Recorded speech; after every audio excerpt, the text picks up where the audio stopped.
नमस्कार दोस्तों, स्वागत है एक बार फिर से आपका हमारी YouTube चैनल हिंदू व्रत त्यौहार में। इस चैनल पर आपको हिंदू सनातन धर्म से संबंधित जानकारियां प्राप्त होंगी, तो हमारे चैनल को सब्सक्राइब करें।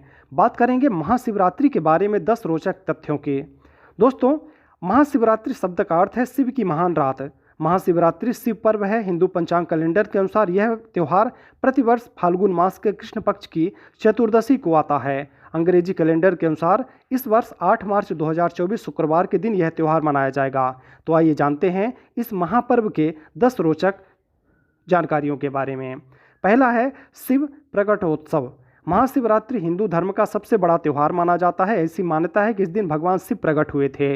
इसे शिव जी के जन्मोत्सव के रूप में भी मनाया जाता है। माना जाता है कि इस सृष्टि की शुरुआत में इसी दिन आधी रात में भगवान शिव का निराकार से साकार रूप में ब्रह्मा से रुद्र के रूप में अवतरण हुआ था। ईशान संहिता में बताया गया है कि फाल्गुन कृष्ण चतुर्दशी की रात आदिदेव भगवान श्री शिव करोड़ों सूर्यों के समान प्रभा वाले ज्योतिर्लिंग रूप में प्रकट हुए थे। दूसरा है जलरात्रि। प्रलय की बेला में इसी दिन प्रदोष के समय भगवान शिव तांडव करते हुए ब्रह्मांड को तीसरे नेत्र की ज्वाला से भस्म कर देते हैं, इसलिए इसे महाशिवरात्रि या जलरात्रि भी कहा जाता है। तीसरा है शिव विवाह उत्सव। इस दिन को शिव पार्वती के विवाह की वर्षगांठ के तौर पर भी मनाया जाता है, क्योंकि इस दिन उनका माता पार्वती जी के साथ विवाह हुआ था। इस दिन भगवान शंकर की शादी भी हुई थी। चौथा है बोधोत्सव। शिवरात्रि बोधोत्सव है ऐसा महोत्सव जिसमें अपना बोध होता है कि हम भी शिव का अंश हैं, हम भी शिव का अंग हैं, उनके संरक्षण में हैं। इसलिए इस दिन रात्रि में ध्यान साधना करने का विधान भी है। पांचवा है चंद्र सूर्य का मिलन। ज्योतिष शास्त्र के मुताबिक फाल्गुन कृष्ण चतुर्दशी तिथि में चंद्रमा सूर्य के नज़दीक होता है।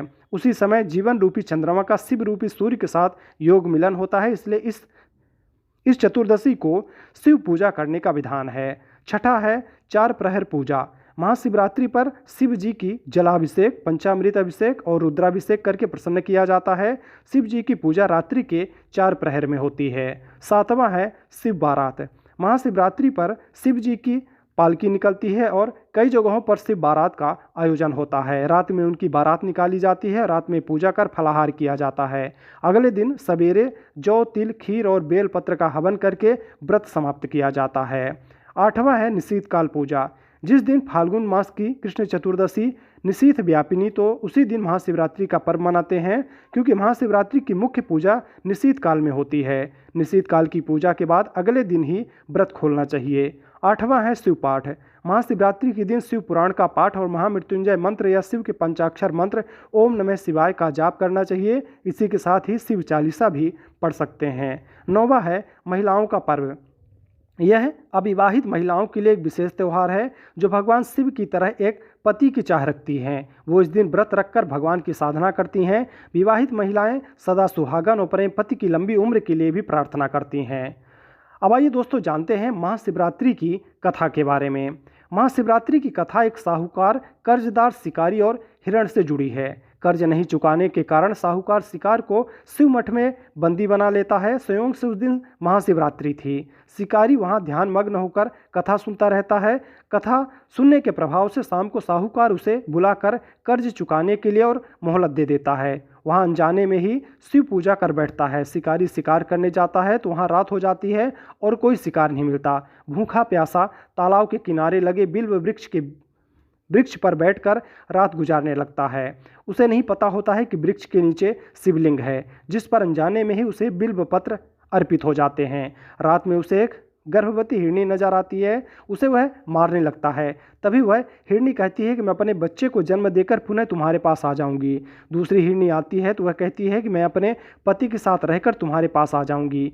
इसी प्रकार वहाँ से एक तीसरी हिरनी अपने बच्चों के साथ निकलती है तो वह भी कहती है कि मैं इन बच्चों को उनके पिता के पास छोड़ कर आती हूँ। तीनों हिरनियों को छोड़ने के बाद एक हिरण उधर से गुजरता है। हिरण वहाँ किसी को ढूंढते हुए आ जाता है। जब शिकारी उसे मारने लगता है तो वह कहता है कि हे शिकारी, यदि तुमने मुझसे पूर्व आने वाली 3 मृगियों तथा छोटे छोटे बच्चों को मार डाला है तो मुझे भी मारने में विलंब ना करो, ताकि मुझे उनके वियोग में एक क्षण भी दुख सहना ना पड़े। मैं उन हिरनियों का पति हूँ। यदि तुमने उन्हें जीवन दान दिया है तो मुझे भी कुछ क्षण का जीवन देने की कृपा करो। मैं उनसे मिलकर तुम्हारे समक्ष उपस्थित हो जाऊंगा। मृग की बात सुनते ही शिकारी के सामने पूरी रात का घटना चक्र घूम गया। उसने सारी कथा मृग को सुना दी। इस घटनाक्रम में शिकारी से अनजाने में ही शिवलिंग की पूजा हो जाती है। उपवास, रात्रि जागरण तथा शिवलिंग पर बेलपत्र चढ़ने से अनजाने में ही वह शिकारी शिवरात्रि की पूजा पूर्ण कर देता है। थोड़ी ही देर बाद मृग सपरिवार शिकारी के समक्ष उपस्थित हो गया ताकि वह उनका शिकार कर सके, किंतु जंगली पशुओं की ऐसी सत्यता, सात्विकता एवं सामूहिक प्रेम भावना देखकर शिकारी को बड़ी ग्लानि हुई। उसने मृग परिवार को जीवन दान दे दिया। अतः अनजाने में शिवरात्रि के व्रत का पालन करने पर शिकारी को मोक्ष और शिवलोक की प्राप्ति हुई। तो दोस्तों ये जानकारी थी, आपको कैसी लगी आप हमें कमेंट ज़रूर करें। वीडियो अच्छी लगी हो तो लाइक करें, चैनल में अगर आप नए हैं तो चैनल को सब्सक्राइब करें। हर हर महादेव।